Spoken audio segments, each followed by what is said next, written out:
In the age before the Great Flood, when the memory of Eden was still a fresh wound in the heart of humanity, the veil between heaven and earth was thin. It was a time of myth and twilight, when the sons of God looked down from their celestial watchtowers and beheld the daughters of men. And on a windswept peak, where the snows never melt and the clouds embrace the stone, a choice was made. An oath was sworn. A conspiracy was born that would stain creation with blood, fill the world with monsters, and write a chapter of sorrow in the annals of heaven, a chapter that many have tried to forget. This is the story of that oath, a testament to a love that was never meant to be, and a pride that challenged the very throne of the Almighty.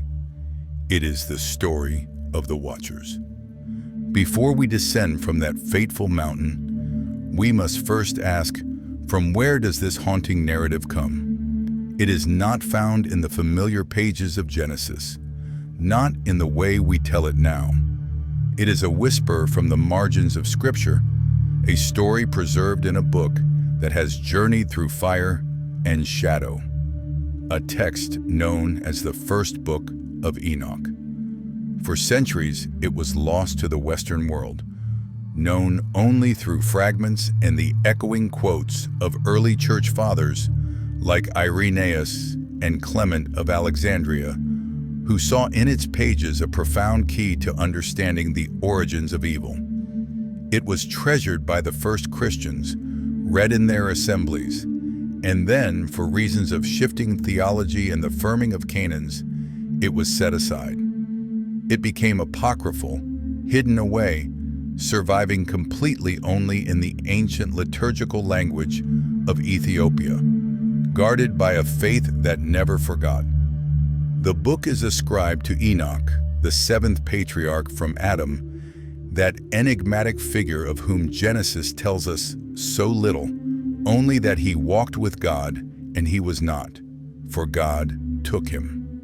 Jewish and Christian tradition came to see him not just as a righteous man, but as a scribe of divine secrets, a mortal who was given passage into the celestial realms to witness the workings of the cosmos, the laws of the stars, and the judgment of angels and men. To read Enoch is to read a text that feels both familiar and alien. It is as if one were reading the field notes of a prophet, penned in a style that weds the apocalyptic fervor of Daniel to the mythic grandeur of a saga Tolkien might have conceived.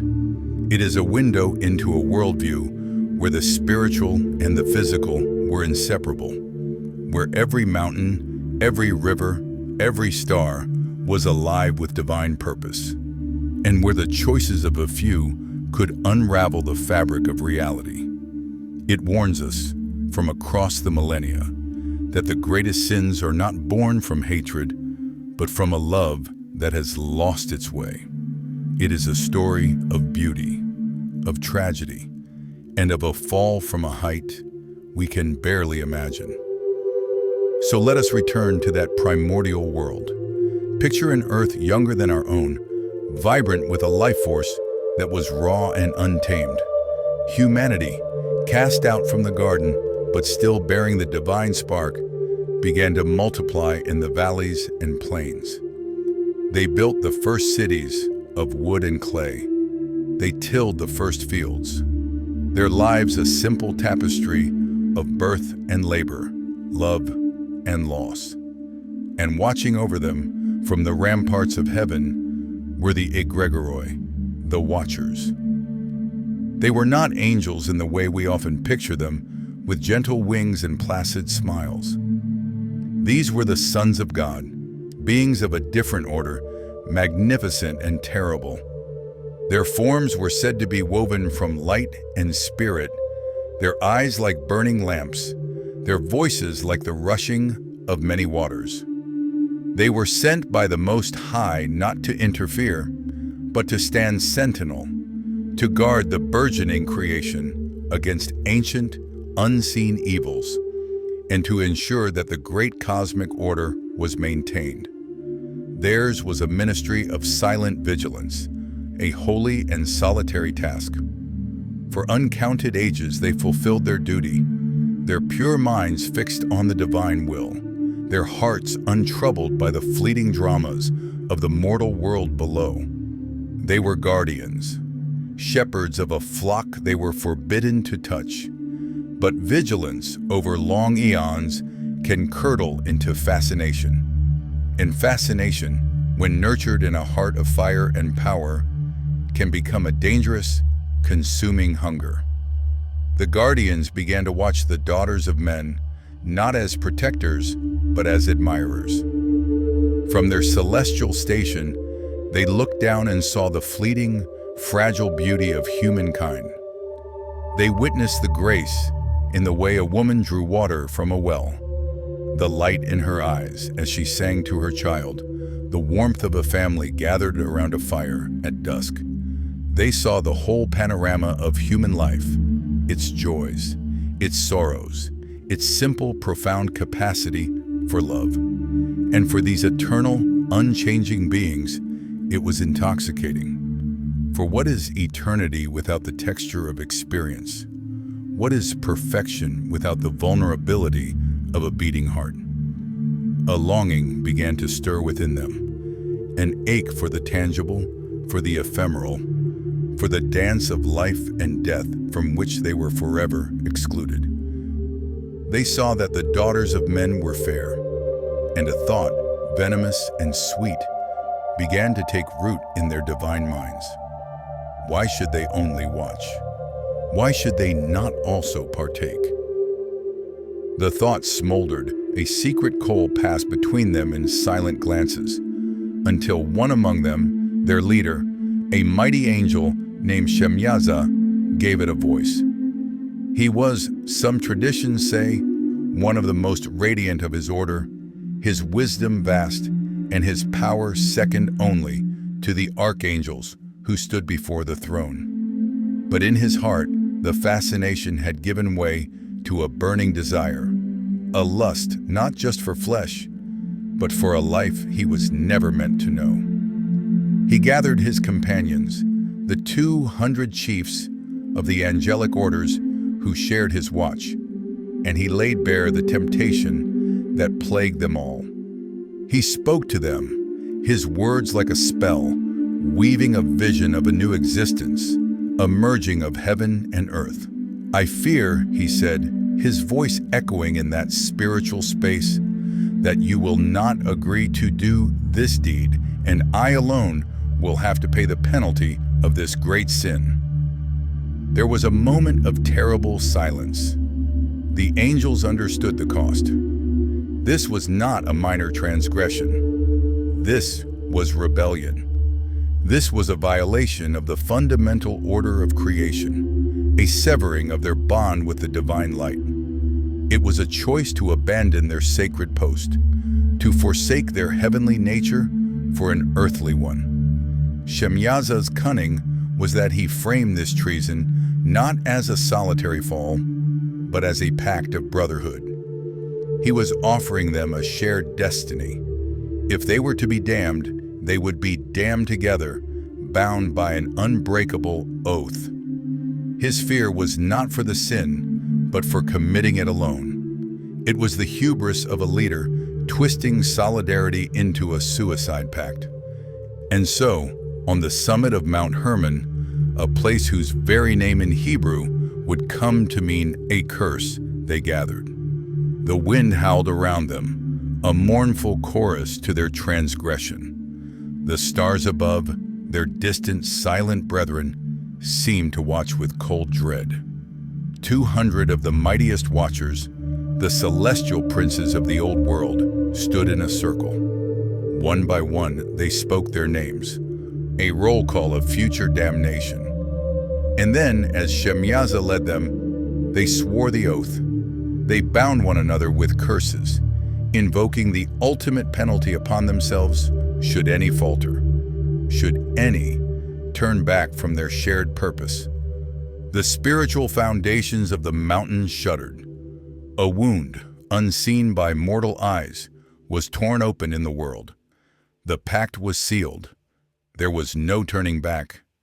Their fate was now their own, and they had chosen a path that led away from the light. From this moment on, they were not the Watchers, but the fallen.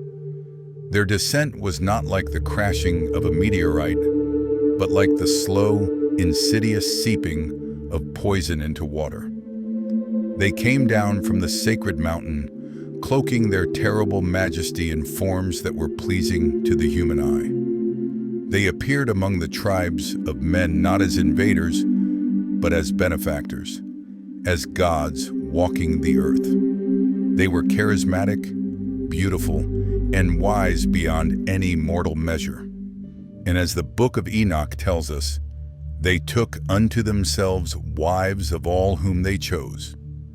This was not a courtship of equals. It was the exercise of power. It was the beginning of the great commingling, the mixing of the sacred and the profane, the celestial and the terrestrial, in a union that God had never willed. Imagine the awe of a mortal woman, to be chosen by a being of starlight and fire. Imagine the allure of a love that promised secrets from beyond the veil.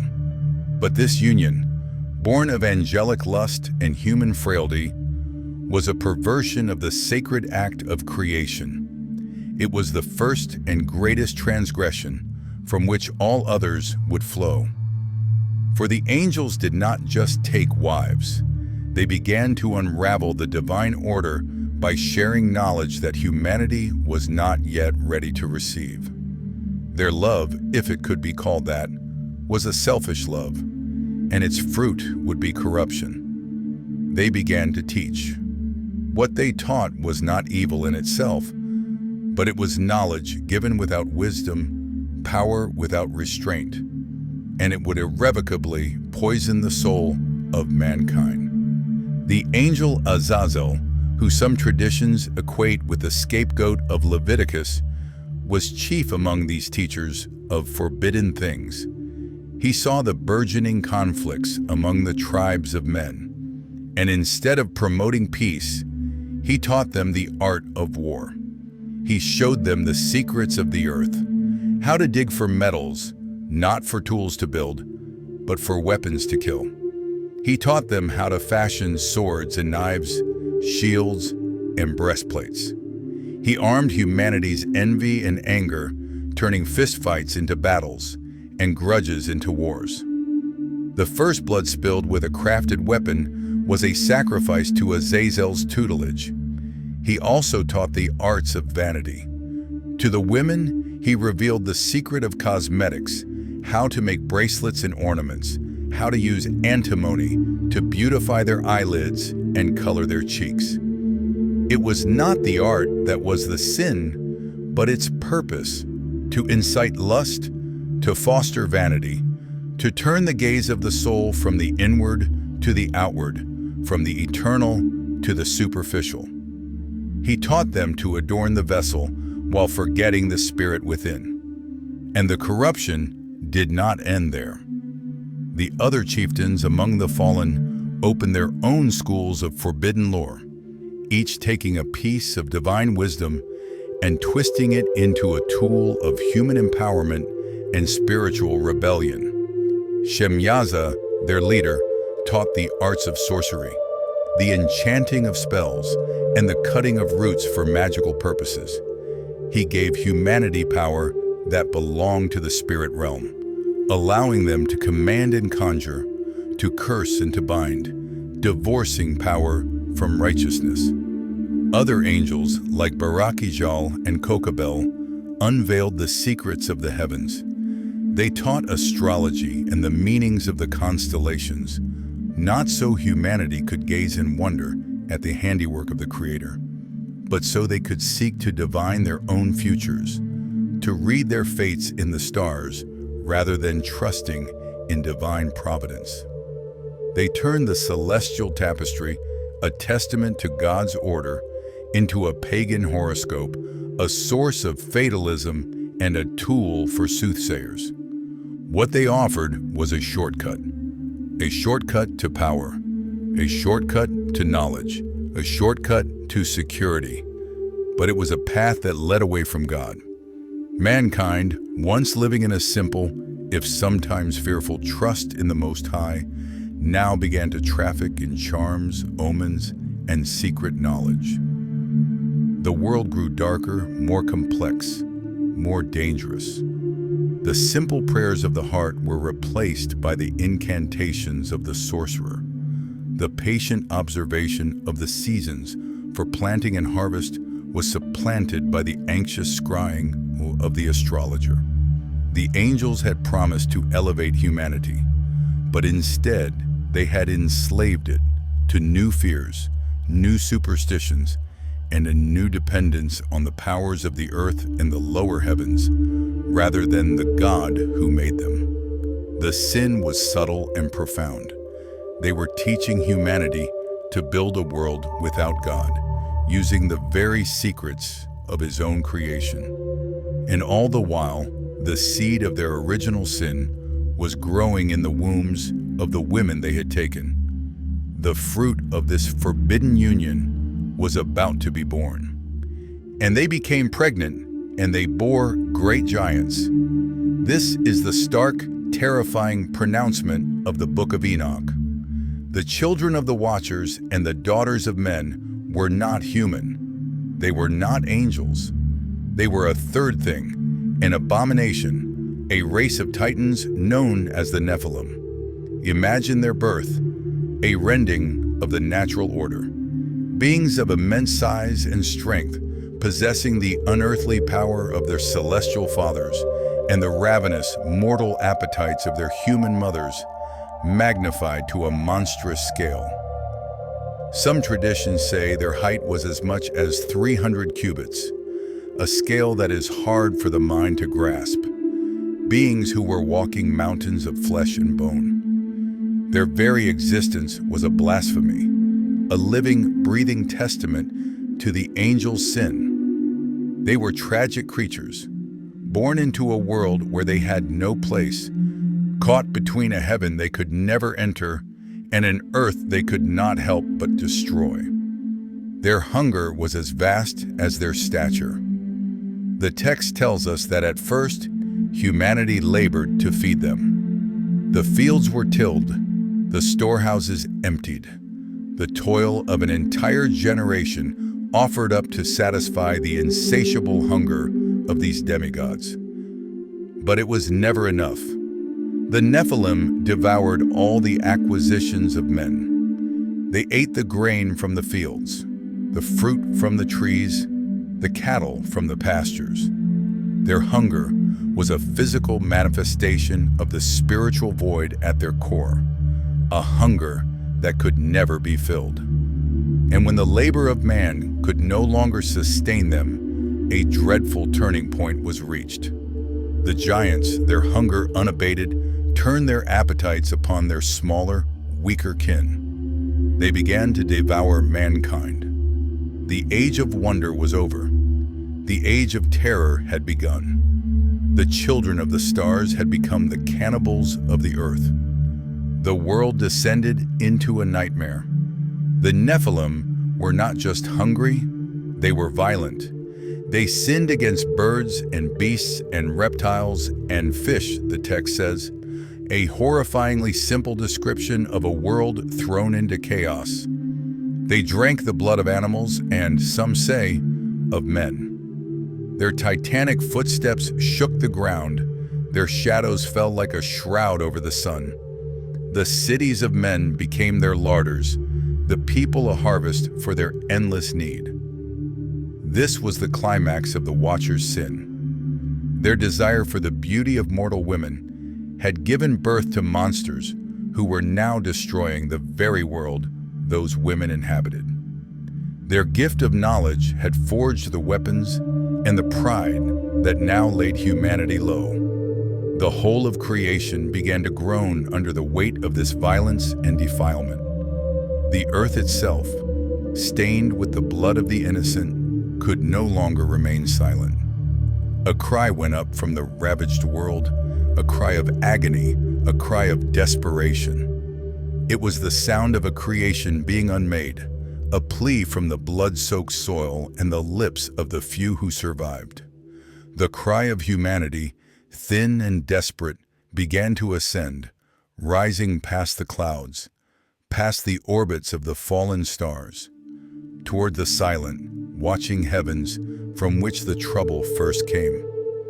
And the earth, left without a protector, without a guardian, made its accusation. Its voice, a deep and sorrowful moan, rose up to the gates of heaven. It cried out for the blood of the slain, for the innocence that had been corrupted, for the sacred order that had been shattered.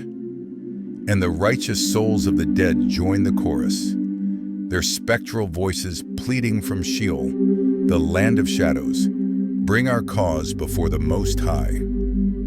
For a time, it may have seemed as if heaven was deaf, that God had abandoned his creation to the monsters it had spawned. But the cries did not go unheard. In the highest celestial courts, the great archangels, those who had not fallen, looked down.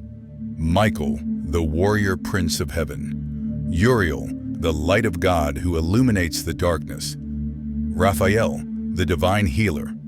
And Gabriel, the messenger of God. They saw the earth, which was once green and vibrant, now empty and red with blood. They saw the wickedness, the sorcery, the violence, and the monstrous children born of a forbidden love. They heard the desperate, unending cry of a world in its death throes.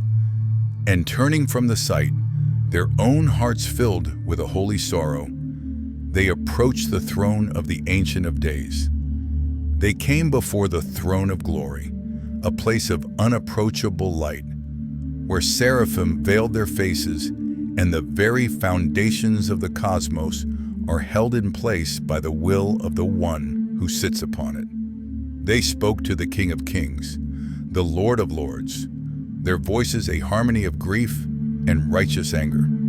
"Thou seest what Azazel hath done," they began, "how he hath taught all unrighteousness on earth and revealed the eternal secrets which were made in heaven, which men were striving to learn. And Shemyaza, to whom thou gavest authority to bear rule over his associates, he and they have gone to the daughters of men on the earth, and have slept with the women, and have defiled themselves, and revealed to them all kinds of sins." Their report was a litany of cosmic treason. "And the women have borne giants, and the whole earth has thereby been filled with blood and unrighteousness. And now, behold, the souls of those who have died are crying and making their suit to the gates of heaven, and their lamentations have ascended, and cannot cease because of the lawless deeds which are wrought on the earth. And thou knowest all things before they come to pass. And thou seest these things, and thou dost suffer them, and thou dost not say to us what we are to do to them in regard to these." It was a plea, an accusation, and a question all at once. It was the appeal of the stewards of creation to the Creator himself. "The order you established has been broken. The creatures you made are being devoured. The guardians you appointed have become destroyers. You see all, you know all, and yet you are silent. What is your will?" And from the throne of glory, the voice of the Most High spoke. The judgment was pronounced, and it was a decree of both destruction and preservation, of sorrowful necessity and ultimate renewal. The sentence was not a single act of wrath, but a complex, divine surgery designed to purge the world of its monstrous infection while saving the seed of humanity. The archangels, who had brought the case before the throne, were now made the instruments of its execution. To Uriel, the watcher of the world, and of Tartarus, God gave the first command. He was not sent to the fallen angels nor to the giants. He was sent to a man.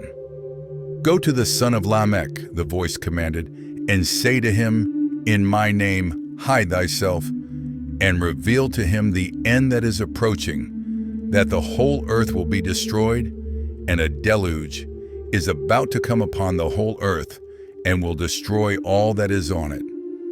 The message was for Noah. Amidst the universal corruption, one righteous man and his family would be preserved. The judgment would be total, but it would not be an annihilation. It would be a cleansing, a washing of the world so that life could begin again, pure and uncorrupt. Mercy was woven into the very fabric of the coming destruction. Then, to the archangel Raphael, the healer, was given a task of binding. "Bind Azazel hand and foot, and cast him into the darkness, and make an opening in the desert, which is in Dudael, and cast him therein. And place upon him rough and jagged rocks, and cover him with darkness, and let him abide there forever, and cover his face, that he may not see light." This was the fate of the one who taught war and vanity. To be utterly immobilized, cut off from all light and influence, buried alive within the earth he had so profoundly corrupted. He who had revealed the secrets of the metals would be bound by them, a prisoner of the rocks, until the great and final day of judgment, when he would be cast into the fire. To Gabriel, the messenger, was given the most chilling command: "Proceed against the bastards and the reprobates, and against the children of fornication, and destroy the children of fornication and the children of the watchers from amongst men, and send them one against another, that they may destroy each other in battle." The Nephilim, being a hybrid of spirit and flesh, could not be wholly destroyed by a physical flood. Their spirits would remain, and so their own inherent violence was turned against them. God commanded Gabriel to incite them to a civil war, to turn their monstrous strength and insatiable aggression upon each other. They would become the instruments of their own demise, their titanic bodies falling in a final cataclysmic war, their blood watering the plains they had once ravaged. It was a terrible, poetic justice that the children of violence should perish by violence. Finally, to Michael, the chief of the archangels, the guardian of Israel, was given the sentence for Shemyaza and his followers. "Go, bind Shemyaza and his associates who have united themselves with women so as to have defiled themselves with them in all their uncleanness. And when their sons have slain one another, and they have seen the destruction of their beloved ones, bind them fast for 70 generations in the valleys of the earth, till the day of their judgment and of their consummation." Their punishment was not immediate annihilation. It was to be witnesses. They would be forced to watch as their monstrous children slaughtered one another, to see the horrific fruit of their lust come to its bloody end. And only then would they be bound, imprisoned not in some distant darkness, but within the very earth they had coveted, close enough to feel the turning of the ages, to count the generations of men who would live and die above their tombs, until the final judgment would seal their fate forever. The decrees were given. The angels of judgment descended. Imagine the scene. Archangels, burning with the cold fire of divine justice, sweeping down upon a world of chaos. Raphael, seeking out Azazel amidst the carnage, wielding chains forged in heavenly fire. The struggle would have been immense, a battle between cosmic powers, but the outcome was certain. Azazel, the proud teacher of rebellion, was bound and cast into the pit, the darkness swallowing him whole. Gabriel, a whisper of divine strategy, a catalyst of war, moved among the giants. He did not need a sword. He needed only to stoke the embers of their innate rage, to turn their pride and hunger against one another. And so began the War of the Titans, a battle that tore the landscape asunder, their roars of agony echoing from the mountains as they fulfilled the curse of their own existence. And Michael, greatest among them, descended to confront Shemyaza and the 200. He came not as a tempter or a seducer, but as the executor of a divine sentence. There, amidst the ruin they had wrought, as the cries of their dying children echoed in their ears, they were subdued. Their celestial power was no match for the authority of the Most High. They were stripped of their glory, their forms of light dimmed to shadow, and they were bound, not with iron, but with the very word of God. They were imprisoned in the hidden places of the world, under the hills and in the deep valleys, their immortal spirits chained to the turning of time, sentenced to watch the long, slow story of humanity unfold without them. Their fall was complete. It was not a glorious, defiant stand, but a sorrowful and pathetic end, a descent from a throne of light to a prison of earth. It was the tragic closing of a chapter, the end of the age of myth. Yet the story of Enoch does not end there. In a turn that reveals the deep complexity of this ancient text, the fallen angels, now bound and awaiting their final doom, are not merely forgotten. They are given a voice and a flicker of what might have been hope. They remember Enoch, the righteous man who walked the earth, the human who had been granted access to the very heavens they had forsaken. And in their torment and despair, they call upon him. They beseech him, the mortal scribe, to be their advocate. They, who were once meant to be intercessors for humanity, now found themselves in desperate need of a human to intercede for them. Enoch, filled with a prophet's sorrow, listened to their plea. He saw their terror. He felt their trembling. The text says he went and sat down by the waters of Dan, in the land of Dan, which is to the south of Hermon, and he read their petition until he fell asleep. And in a vision, he was taken to heaven. He journeyed through walls of fire and a palace built of ice, and was brought before the great glory. He presented the petition of the fallen watchers, his own heart heavy with a strange and sorrowful pity for these once magnificent beings. He pleaded their case, asking for forgiveness on their behalf. But the answer that came from the throne was swift and absolute, a lesson in the nature of divine order. Enoch, thou scribe of righteousness, the voice declared, go, say to the watchers of heaven who have sent thee to intercede for them, you should intercede for men, and not men for you. It was a stark reminder of their unique and catastrophic failure. They had been created for a higher purpose, a holy station. They had abandoned it by choice. Their sin was not like the sin of mortals, who are born into frailty and ignorance. Theirs was a betrayal from a position of knowledge and light.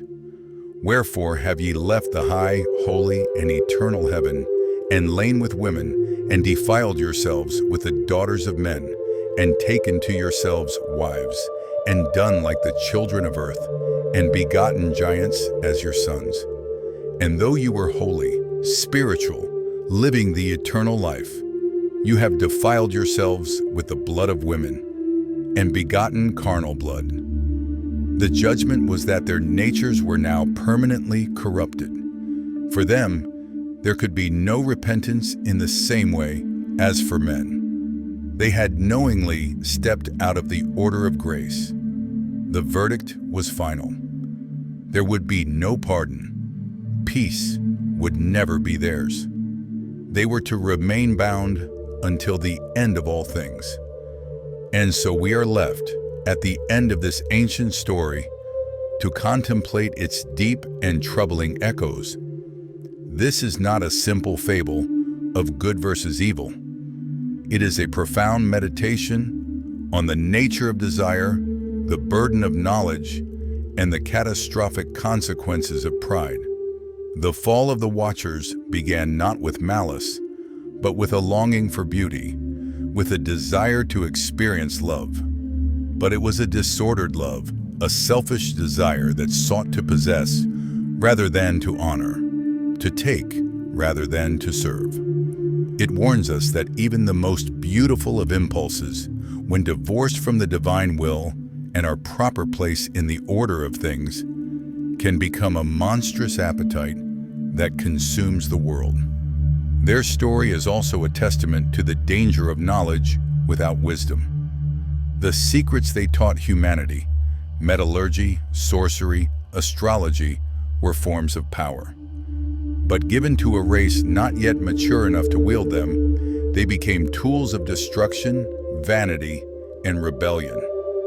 It is an ancient mirror to our own age, an age that has unlocked the secrets of the atom, the gene, and the cosmos, yet still struggles with the basic human temptations of greed, power, and war.